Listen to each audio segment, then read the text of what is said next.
good evening, and a very warm welcome to the final day of Stroud Book Festival 2020, wherever you're joining us from. My name's Caroline Sanderson, and I'm Artistic Director of the festival. Now, in my day job as a books journalist, I write about new books, specialising in non-fiction. And about 18 months ago, I had an email from a wonderful small independent publisher based in Dorset called Little Toller. I've long admired the books that they publish about nature, wildlife and the landscape. Check them out if you haven't come across them before. The email said, I want to talk to you about an exceptional book we're publishing next year. So of course I sat up and took notice, and eventually I was able to read that book. Diary of a Young Naturalist by Dara McAnulty. Charting a year in his life, the book vividly conveys its author's intimate connection to the natural world from the perspective of a teenager, juggling homework, family and friendship alongside his environmental activism. It is indeed exceptional. Published earlier this year, it went on to win the 2020 Wainwright Prize for nature writing. So we're absolutely thrilled to welcome Dara to Stroud Book Festival tonight, in this event very kindly sponsored by Stroud High School.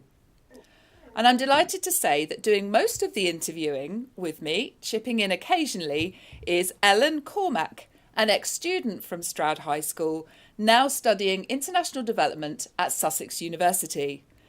So welcome, Ellen, and welcome, Dara, all the way from County Down.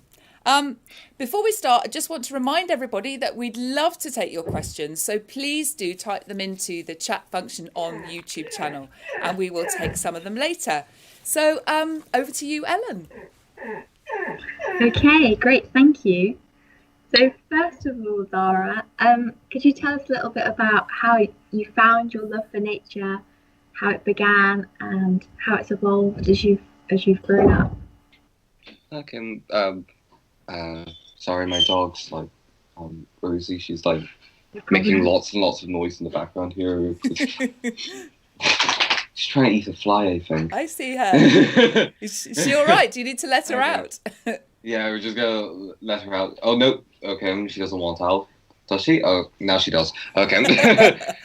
Hello, Rosie. Goodbye, Rosie. She's like kind of like inside. She doesn't know what she wants. Okay, now she's back in again. Oh no, now she's going back out the other way. Okay, sorry. Dogs. Rosie, please, can you choose which way you want to go out? She has not made any fuss for the entirety of the night. Typical. She's just been sleeping. We're very happy to work with animals here at Stroud Book Festival. Yeah. Yeah. Okay. Everything's good now. Sorry, she was just like running around the behind behind me there. Sorry. Do you want to ask a question again, Ellen? Yeah, that was a bit of a misfire. So, could you just tell us a little bit about how your love for nature began and how it's developed as you've grown up? Okay, so my love of nature began before I can really remember. I was always picking up conkers, ruffling through leaves, doing things that would give most parents a heart attack, and generally just getting out in nature as much as I could in the busy city like Belfast, because I had to make the best of what I had. I would be out for hours in the park, never wanting to go home. I was always just outside, and it was where I grew up, and it was how I explored my world, was through the outside, and making that connection has really it's grown over the years, and I've almost become reliant on it as a form of almost a support system for me, because it helps keep that scaffolding that keeps all my life together and allows me to keep on going for every day with some sort of stride. Yeah, So it's obviously a really key part of your life now, and has always been, maybe. So how did writing a book come about? Have you always enjoyed writing about your experiences in nature?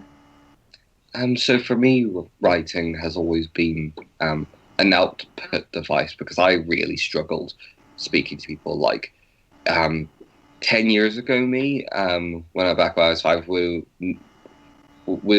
never spoke to anybody. Like, I like the fact that I'm even speaking to you now is would have been if I had told myself that I'd be actually talking to people, I would have gone, what? um, Yeah. and so the only way I could really express myself was by writing. Um, I tried doodling for a bit.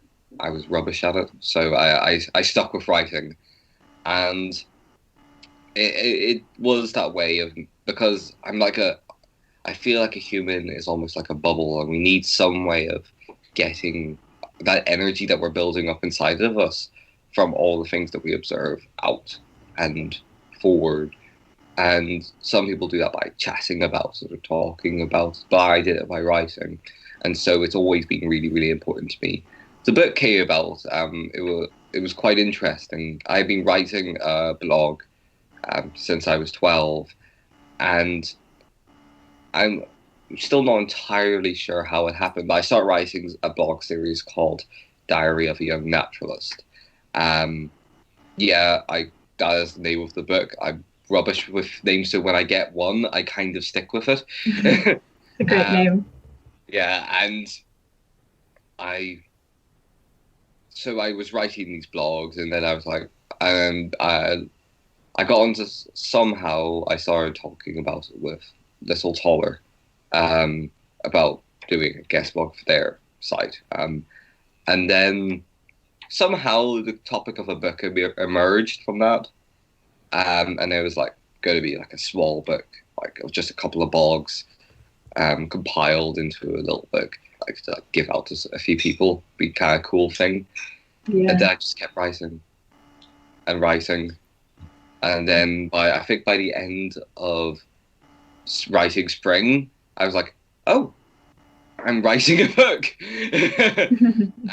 And it was quite spontaneous, and I think I was quite lucky to be able to write it in that way because it was like it was like spilling my heart onto the page without really knowing where it was going, because I didn't know what the end of the book would be when I was writing it, because that was the I feel like it's really interesting when you write when you don't have that extra information as an author. You don't know. You're gonna just have to hope and pray that the story turns out well, because you've got I had no real idea where it was going, and I was just writing down these feelings as they came to me and put it into my diary. Look, it turns out it was a good year to be writing a diary. Yeah. Yeah, because a lot of things happened. I moved house. I moved school. I started. I started my GCSEs. And a lot of things happened that year. And so it was a joy to be able to write about it, even the more painful bits that I was writing about when I was seriously quite depressed. Even then, writing about it gave me a deeper understanding of exactly what I was feeling, and I'm really grateful for that. Yeah, that's amazing. So writing seems to come really naturally to you, and that really comes across in the book as well. Yeah. So obviously the Northern Irish landscape features very heavily in your book, which is really amazing. Could you just give us a little picture of like the landscape around you, and maybe some of your favourite places that you like to go exploring and walking in nature? Okay. So at the moment I'm living in Castlewellan, which is in County Down, and I've got the Mourne Mountains, and the Mourne Mountains, which is the tallest mountains in Northern Ireland, and I've got the sea, and I've got the forest, and I'm sort of in the middle of this like triangle of these massive habitats, and it's sort of in the touching zone between all three. And so every day I go to school, I come along by the sea, and I have the mountains guarding over me and the forest to explore into. And I'm very, very lucky that I live in this beautiful, beautiful place. Yeah, wow. And some of my favourite places to go are up into the moorns. My brother Lorcan especially loves going up into the moorns in all storm, cloud, fog, and because you can get lost in the moorns, but still know your way out, and you can sort of keep on going, and the entire mountains seem to swallow you up, and it's a liberating sort of feeling. A place that I really learned to love, especially over lockdown, has been the forest park, which is right behind me.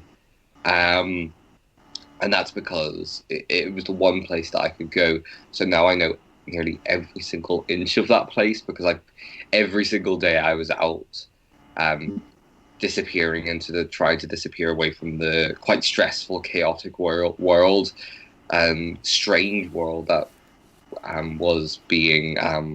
which was unfolding in front of us all, and having that escapism, that way to sort of disappear and go off the radar for a bit, was really, really important for me. So that's a place that has become increasingly important to me during these confusing times. I feel really, really lucky to have a place like that. I know a lot of people don't. So I'm really, really grateful for that. Yeah, I think nature did become like kind of like extra importance for a lot of people during the lockdown. And especially now as we go into winter, it's obviously very different to when we had the first lockdown back in the spring when it was sunnier. So obviously your book, as you mentioned earlier, begins in the spring and takes us all the way through to the winter. Would you say you have a favourite season in the natural world? What would be? So my favourite season by far is winter. We're moving into my favourite season now, because I love thinking, and winter just seems to strip everything down to its basest core and root, and makes me feel a lot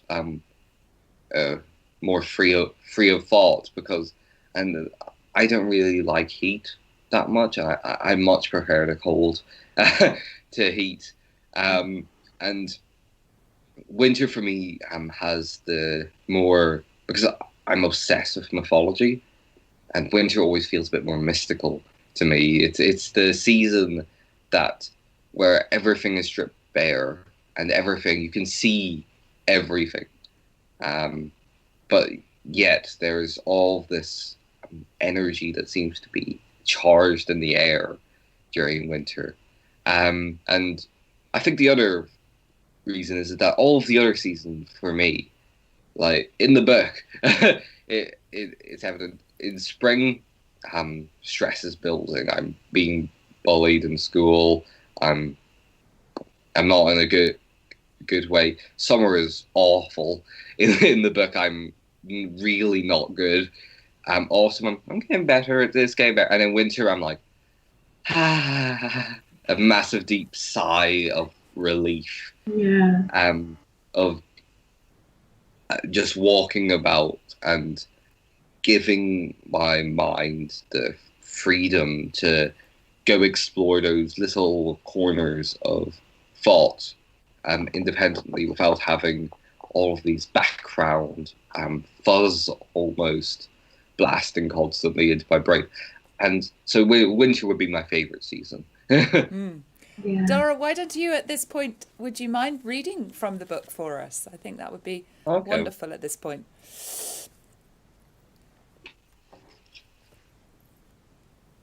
This is the prologue to my book, the first piece of the book. It's not actually in any season. In the darkness, my dreams are interrupted. I'm somewhere between swimming to the surface and coming up for air when the flute catches my consciousness. The bedroom walls disappear. The space between my bed and the garden window narrows, becomes one. I rise without moving, pinned by the heaviness of sleep. The notes keep falling on my chest. Now I can see the blackbird in my mind, its testosterone arrows flying as the territorial sonatas spread across the dawn. Engrossed in the symphony, awake and thinking, the whirring of my brain begins. Spring varies from space to space, but for me, it's the sights and sounds swirling around my everyday, from sky to roots, that hold the most magic. Spring is the frog that crossed our path at the beginning of our time in this house. Our first encounter was a splodge of spawn left quickly on the road, its invisible pathway intruded upon by modernity. Upset, we dug out a watery sanctuary with hope, a small bucket of water, buried and filled with broken clay pots, pebbles, plants, and some sticks for the entrance and exit. We didn't really know if it would work anything deeper. I'm reading the wrong bit. Sorry. Well, that doesn't matter. Sorry, I was reading the prologue to Spring there. That's fine. No. Do you want me to keep going? Yeah, read us a bit more. Take us. Okay. Well, yes, I think we want to hear what comes next. We didn't really know if it would work. Anything deeper would have needed a digger to break through the boulder clay that we're blessed with in our suburban Enniskillen garden. But there was another meeting the following year when our amphibian friend danced a jig on the grass and was joined by another, leaving us a gift of frog spawn in the bucket refuge. We were exultant, and our whoops of excitement could be heard from the bottom of the hill, drowning out for a moment the sound of cars travelling to Sligo or Dublin, and even rallying against the background noise of the concrete factory nearby. The ebb and flow of time, punctuated by the familiar, brings a cycle of wonder and discovery every year, just as if it's the first time. That rippling excitement never fades. The newness is always tender. Dog violets push through first, just as the sparrows dig the moss from the guttering, and the air is as puffed out as the robin's chest. Dandelions and buttercups emerge like sunbeams, signalling to bees that it's safe to come out now. Finally, spring is all about watching each resurgence. Blanid celebrates by counting daisies every day, and when there's enough to make a crown, she becomes the queen of spring. If there's some left over, she makes a bracelet and a matching ring to complete the trinity. At some point, like magic, there are enough daisies for a whole week's worth of trinkets and charms, so she leaves us all daisy gifts around the house. I've been told more than once that I was an Aurora baby, always awake at dawn. I was born in spring. My first mornings were accompanied by the sonata of the male blackbird, nourishing a growing body and mind. Maybe its song was the first lure to the wild, my calling. I often think of St. Kevin, picture him standing with his outstretched hand, cradling a blackbird nest until the single chick has fledged. Kevin of Glendalough was a hermit who sought solace in nature. Gradually, as more people came to see the holy man, seeking out his advice and teaching, a monastic community grew. I love the stories of St. Kevin, perhaps because Kevin is also the saint's name I took at my confirmation. Although I now feel that this experience was more a coming of age, but his name is still important to me, even more so now because his story shows that we just can't help intruding on wild places and altering the balance between the people and nature. Perhaps that's how Kevin felt too, as more followers arrived. The richness of the notes, I can pick them out, even from the most crowded airspace. They are the start of it all, the awakening of so much. The song carries me further back. I'm free, and living either side, either inside my head or amongst the creeping, crawling, fluttering wild things. They all make sense to me. People just don't. I'm waiting for the light to dawn light to come into my parents' room. Lorcan is nestled between mum and dad. I'm listening for the notes, and they come just as the first slice of light reaches the curtain. Golden shadows unveil the shape I've been waiting for. The blackbird harking from the kitchen extension, a glorious messenger on the rooftop of the sleeping and waking. When the blackbird came, I could breathe a sigh of relief. It meant the day had started like every other.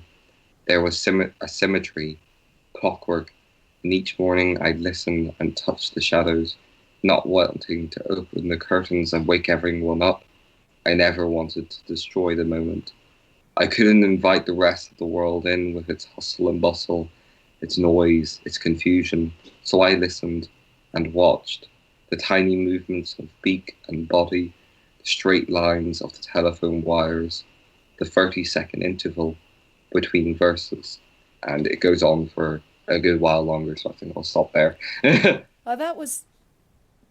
I mean, no one listening to that can fail to hear what a gloriously poetic way with words that you have. And I know you're a voracious reader, Dara, and you particularly love poetry, including the poetry of Laurie Lee from Slad, near Stroud, of course. So tell us a bit about which poets you particularly love.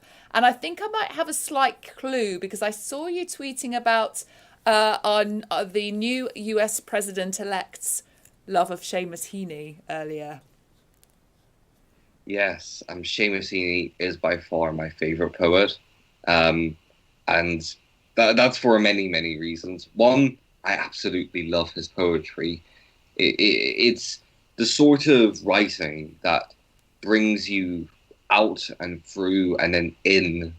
And I think the way that you could sort of look at Seamus Heaney's poetry is the way he describes wells in his poem Personal Helicon, where he's looking into the well and seeing all of these different things the deeper you go almost.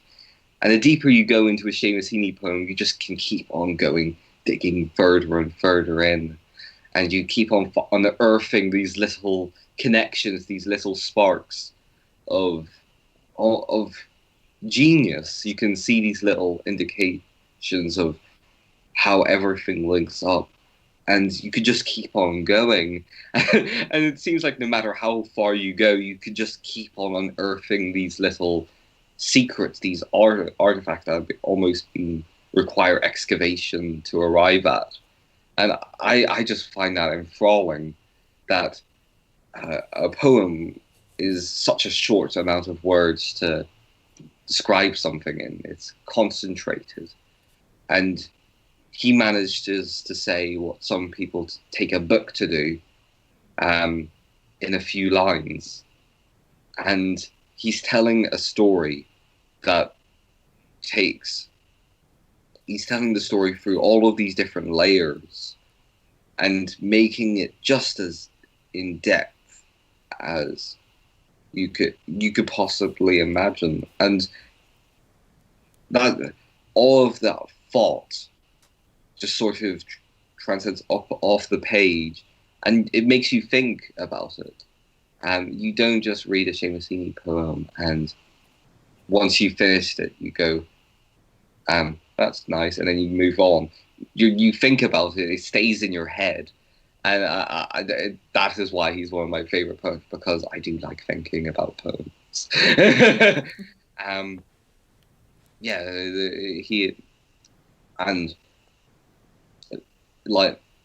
I also like Seamus Heaney because of his love of the land, and that's something I can really relate to. That that connection that you feel, and how easy it is to lose it, and how easy it is to get lost. And it does, like, I'm trying to find the word. This is, I feel, when you sort of, like, Seamus Heaney could have said it so much more eloquently of how he would probably just say exactly as is, but I'm still trying to work it out, and people are still trying to figure it out years and years later. And it's mesmerizing, I think, is the best way of putting it. So it just stands. So the fact that we have a politician that likes Seamus Heaney is probably quite a good sign by all accounts. It gives me hope. Ellen, let's go back to you for another question. Yeah, so it's really clear in your book where you speak really deep connection. I think you may have gone quite faint, Ellen. Can you hear Dara? It's quite faint. Yeah, see if you can turn up, Ellen. Can you hear me? Still quite faint. So it's clear that you have a really deep connection with nature, and really focus intently on the world around you. Do you think this is something like with being autistic allows you to focus in more than, say, other people do when you're in the natural world? Did you hear that, Dara? Yeah, I heard that. It's a great question because I'm not entirely sure how other people view the world because I'm not them. But I do know that when I'm out in nature, like, I do feel things a lot more intensely. My senses are overly hyper-tuned in some senses. And that when I'm out in the human world, that can become very easily overwhelming because there's just so much stuff, this superfluous haze of just noise that pervades your brain and just takes up that almost rare brain space that you need to function. And but out in nature, everything is more easy to grasp. Everything has it fits into your brain nicely, and I think I don't really focus that much. I kind of take in everything at the same time, and in nature, I find that it's a lot easier to sort of dissect all of these different little details that I'm seeing and try and work them out in my brain a lot easier. And it can sometimes make me feel really, really stressed inside. But out in nature, it makes me, it gives me sort of the ability to pick out all of these little details and these observations, which I covet every single time I spot something interesting. I store it up in my brain to take it out on those days when I'm feeling especially bad. And to be able to do that makes me feel happy inside. I'm grateful because it's the way that I experience the world, and even though it does have its drawbacks, I wouldn't trade it for anything. It is very. I find it to be like for many years I've been trying to work out because this question about how I experience the world, I've been thinking about for a long, long time, and I'm trying to work my way through it because some days I go into myself and I just don't want to talk to anybody. I kind of don't even look around me. And then other days I'm open to everything. And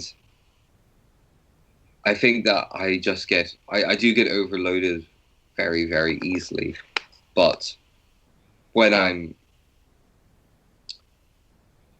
trying to go over it in my head and try and dissect all of these different little emotions that I feel.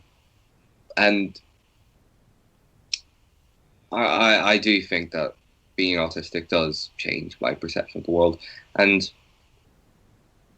it is special to me. And yeah, I'm completely failing at how to describe this. But I think that's just because it's almost the indescribable.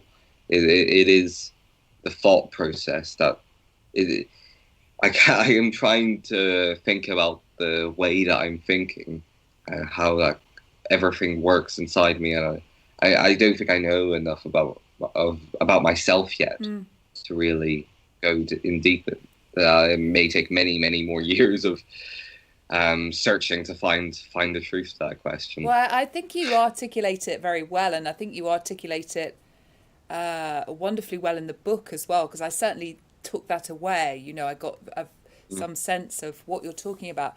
I'm going to ask the next question just so we make sure that we've sorted out Ellen's little sound blip there. And it's a sort of related question, because in the book you say that you hate attention, and I'm very conscious that, you know, this has been such an extraordinary year for you, and you have had an enormous amount of attention. And one thing that interests me actually is that you're great on Twitter. You use Twitter a lot, and you post some really wonderful things. It's very worthwhile following Dara if you don't already. But Twitter particularly seems to have been a great boon to you. I mean, we often hear about for young people that social media is, you know, quite a harmful thing for them to be doing. And clearly one has to get a balance. And I know that you sometimes go off when you feel that you need to look after yourself. But do you want to say something about how you found Twitter a great benefit? You found kindred spirits that way, really, didn't you? Yeah. I do have a sort of like month-long. I have like the cycle, the month cycle calendar of Twitter. I start off at day one, full of hope and go onto Twitter with strength of heart and positivity. And then by about 3/4 of the way through, the trolls begin to get on you, and you go, "Oh my God, people! Why are people saying these things? What is going on?" And then for the last maybe like few days, I have to take a break off Twitter because it gets to me. After a while, I get overwhelmed. I'm going like, and then we're into repeat. I start them off again. I'm going, this time it's going to be different. It's going to be good. And I feel like Twitter has been hard on me sometimes, just because you see everything. And that can be sometimes difficult to deal with, all of this information. All of this contradictory information can sometimes make you feel really insecure about how you're. Do you kind of get what I mean? There's like all of this information out on Twitter, and it's all contradicting the last statement. Yeah. And everybody with different opinions, and there's false facts spraying out of the rooftops, and sometimes it just kind of wears you down after a while. But I cannot deny that Twitter has been amazing for me. I've loved being able to meet people through it, through words, and to have a sort of be able to talk to people through Twitter. And I think it's allowed for so many good things to come out of social media, in the sense that young people now are more connected than ever before. It's allowed for for movements across the world to become global almost, to become an international. And I think that's a thing that we're seeing a lot more now, is that people are coming together across the world a lot more now. And I think social media is one of the reasons for that, because back even 30 years ago, before I was alive, for information to get to the other side of the world, you'd have to send a letter.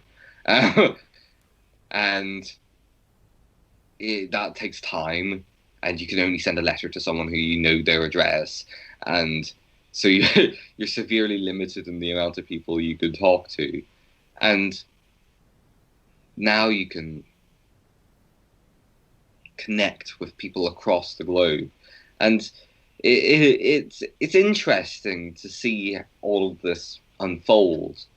And it's given me hope as well as despair at times, because you can see humans, that human spirit in essence coming into play in Twitter as people talk about those things that they love and their interest and their passion.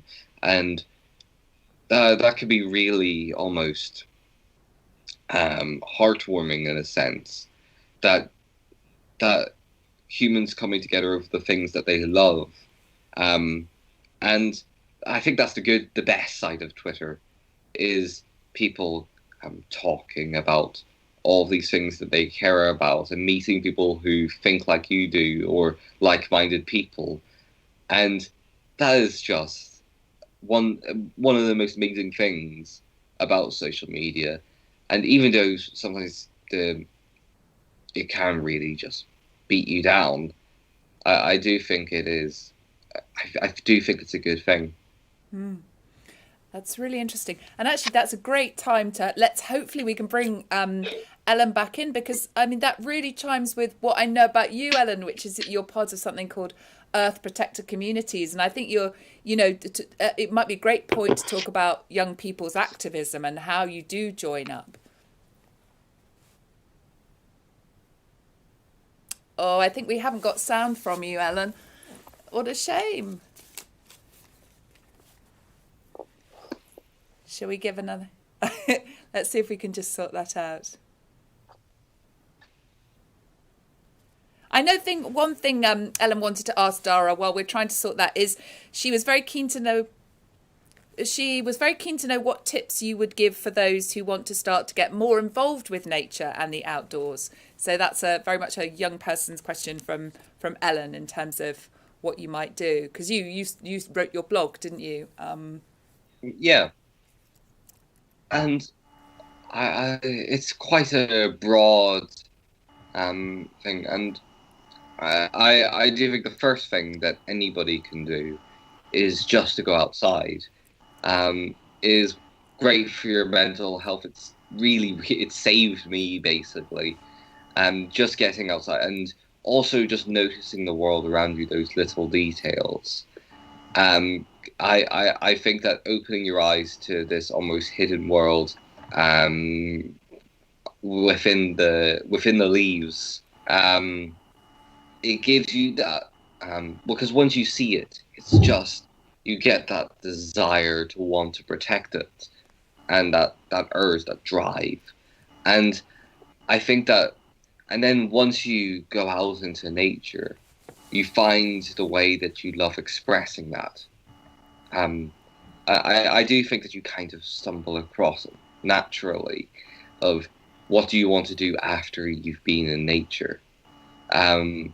What do you want to draw it? Do you want to write about it like I did? Do you want to join protests, although that is a bit difficult at the moment? Do you want to speak about it? Or do you want to hold it within yourself, which is completely fine. I do that a lot, and just ponder and think. And I think that the best way of engaging with nature is to do the first thing that comes to your mind after you've been on a really good long walk, or even just standing out in the garden for 10 minutes. and just doing the first thing that comes to your mind, because that's usually going to be the thing that you enjoy doing the most. And the thing that, and that I think is probably what I would say, because every human is different in how they want to experience the world. And I do think just going outside can help you ponder that. Um, yeah. Okay, let's just take a question from the audience at this point. So Okay. I've got a question actually from Stroud High School, from Gemma Farino at Stroud High, and she says, we at Stroud High School are launching our own creative writing competition inspired by Dara's beautiful book. Hurrah! What tips or thoughts do you have to help young writers get the creative juices flowing? Okay. So I could just say how I write. It's really chaotic. I have like notebooks lying all around the house, and whenever I get a thought, I just rush to the notebook, write it down quickly, forget about it. And then a few, maybe weeks later, when I have to pick up all the notebooks I've left lying around the house randomly, I can't just pick them up, and then I go, oh, I don't remember writing that. And all of these lines are just written out on the page. It's almost like I didn't need to do anything, in a sense, because and then I have all of these notes and I write them all out, and then I sort of craft them into something that's a little bit more coherent, than just the ramblings of a lunatic at times. But and then I try and put and mold them into something that I would consider passable, and then refine it and purify it until I've gone like from the pages upon pages and notebooks down to a paragraph. I really enjoy concentrating everything down, because why take that many pages to write it out if you can say it in so much less? And yeah, I do think that just letting your conscious stream out onto the page is a really good thing. Just write. I do this sometimes, which is alongside the notebook, scattered notebook strategy, is I get a sheet of paper. I let my sort of go into this really calm state. I let my mind wander, and I just write the first thing that appears into my head, and just keep on writing until I've got like a page written, and then I read it, and then I go and I take out all of like the ands, because I find that you kind of write superfluous words while you're trying to think about what to write next. Cut out all of that, and then you have something that is directly from your brain. And I think that is the purest form of writing, is what has come directly from your brain. You haven't tried to push it out. You haven't tried to force it in some way, shape, or form. It's just sort of spilled out. And that is how my book was written. It was written as a diary. It was at the end of a day, what I spilled out onto the page. And I do think that is my advice, because that is how I've always approached writing. Of course, people can have different ways that they do it, but that is the way I do it. Anyway, I think that's such wise advice there. And I do quite often do workshops on writing skills, and the editing stage that you were talking about particularly, that's so important. It often puts people off thinking that they've got to straight away write a perfect draft, whereas in fact even when you're a professional writer, as I am, you what you do is you, as you say, you said, refine and and distill what you've the kind of rough draft, and that's so important, isn't it? Now I think we may have Ellen back. Ellen, say something to us. Hello. Yeah, so you're still quite faint, but should we see if we can because we did the tips question. Do you want to should we go back to the activism and what you would like to ask Tara about that? Yeah, so you joined the school strikes you document in your book. What would you say, like, specifically compelled you to do that, and if you had a message for the politicians of today, like what would it be? Okay. So I have a lot of messages for politicians. Okay, and where do I start? I think my list feels like it's growing by the day. And I think it is just to start caring a little bit more about the world and thinking in that long term. And all of that includes, I won't go into a full deep list now because it is long, but just having that forward thinking to see what's going to happen with future generations, and allowing putting in legislation to protect them and the world that we live in. So that's why I would say to politicians. And I got onto activism because they're not. And it just that anger at the way that the world is being treated, and it just builds up in you, and you feel like nothing is being done, and you want to do something about it. Although more recently, I found that my way of protesting, my protest has been with words on my book and the writing that I'll continue to do, because I think that the arts, with writing and music, have this very special place within activism, because I feel like the artists are the people who show how the world could be in spite of the way it is now. And I think that I'm trying to show how incredible this world is, how wondrous it is. Because the thing that I do fear at the end of it all is, if we manage to solve all of these crises that are facing us at the moment, do they come back in years for my future generations to come down the line? Do these issues keep on crawling back to us if we don't see how wondrous this world is, and we're not fighting to protect it because it's in danger? We're fighting to protect it because it's incredible. This is an amazing world, and it's wondrous. And I feel like we should be just protecting it simply because of that. Because if we're protecting it because it's in danger, what happens when it's not in danger anymore? Do we just stop protecting it? And then and then it becomes back in danger, and then the entire thing loops around. So I think that artists do have a role to play in showing people how incredible this world is. And so I've decided to protest that way now, because I found that that's just more for me. That's more my style. Yeah. But I've really enjoyed doing the school strike protests. And they just fill you with so much energy when you go do them. You feel hope and determination. And so I'll probably still keep doing them, but I'm going to probably primarily focus on writing for my protest now.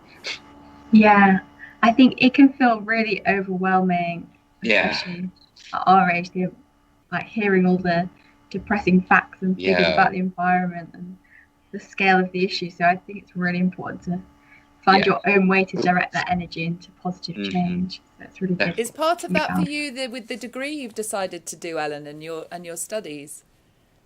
Yeah, definitely. I think putting my energy into learning as much as I can about what's going on in the world helps me to feel like I can then make a difference with it. Yeah. Well, that's wonderful. Is there anything else you would like to ask, Dara? Now we seem to have you back, Ellen. Hurrah!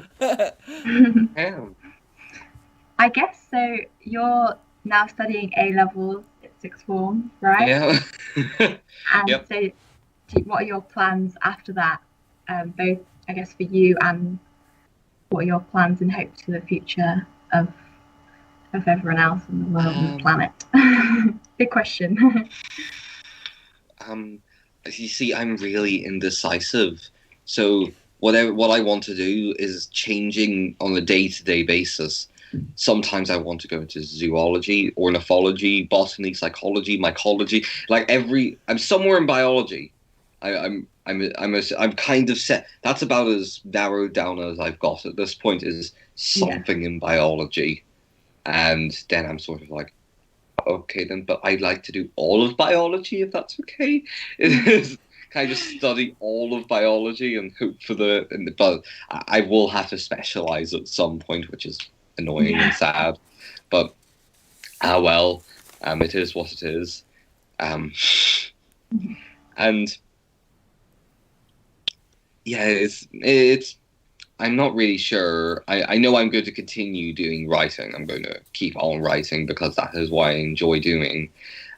Be it writing or because I've got a new book that'll be released sometime. I can't remember any dates. I'm rubbish with dates. Called Wanderings of a Young Naturalist, where I'm basically getting to explore my love of mythology. I'm going to be writing that. That is basically going to be my life outside of A levels. I love doing releasing books during exams. I don't know. Like I finished my book draft during the exams. I released my book during the start of the A level. Like this feels like I'm rubbish at timing too. Wow, that's a lot. I'm just going to. I'll just go with the flow because writing just kind of does that with you. You get an idea and it kind of goes, now you must write about it. Yeah. And you can't really let go of it that easily. So I'm going to be doing that.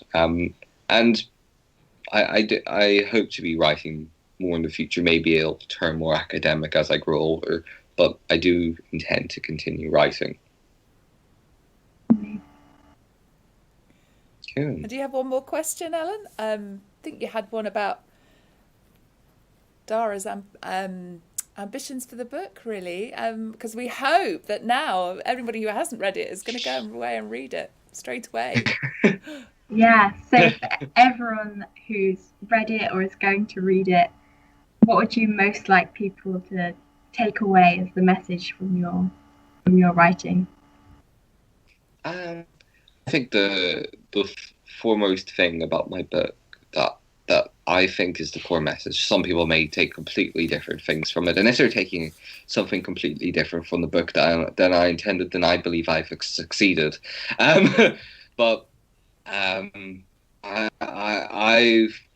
think personally that that the core message is nature is such a wondrous thing. It's incredible. It's beautiful and intricate and interconnected and delicate, but also with this robust system that has been alive and well for millions of years. And it's so beautiful. And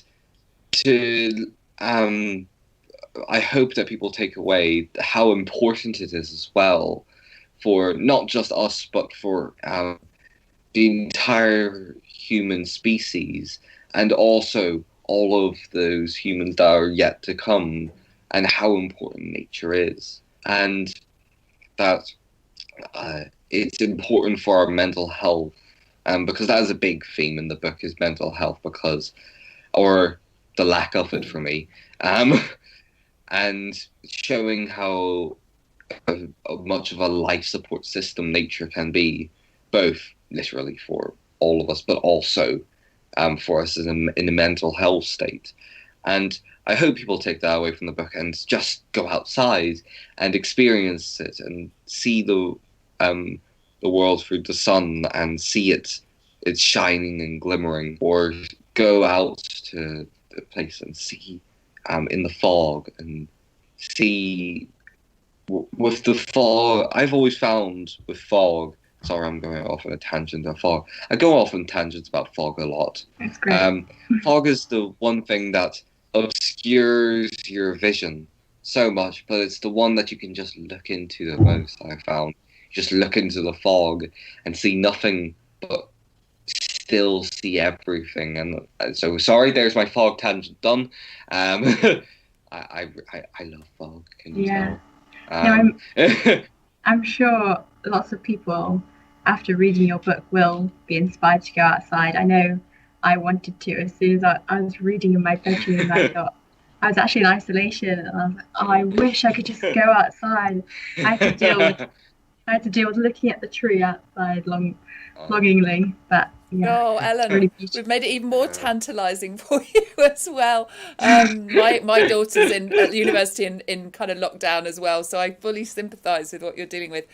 Oh, Dara, it's been a pleasure and a It's been privilege to listen amazing. to you. And thank you so Thank you much so for giving much. us your time, because I know how busy you are and how in demand you are these days. So we're thrilled that you're able to give us an hour of your time. And thank you so much for all your astute questions, Ellen. I'm really sorry about the sound issue. This is the perils of online book festival, but it's been wonderful to have Yeah. you Yeah, with us. Yeah. And thank you again to Stroud High School for sponsoring this event, which we're so thrilled to bring you. So we all of us at Stroud Book Festival wish both of you lots and lots of luck with everything that you're up to at the moment, and with your new book, Dara. Good luck with that. I can't wait to read that as well. So thank you both so much. Thank you.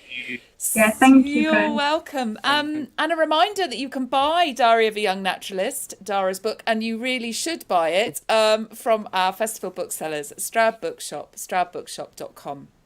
Please buy it from them or from another local independent bookshop, please, at this very difficult time they're nodding, challenging time for independent retailers.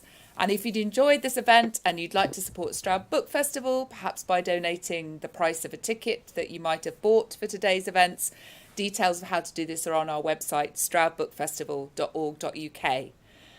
Stroud Book Festival 2020 is almost over. We have one more event to bring you. Our fabulous festival finale will now be in conversation with another nature writer extraordinaire, Helen MacDonald, talking about her newly published collection of essays, Vesper Flights.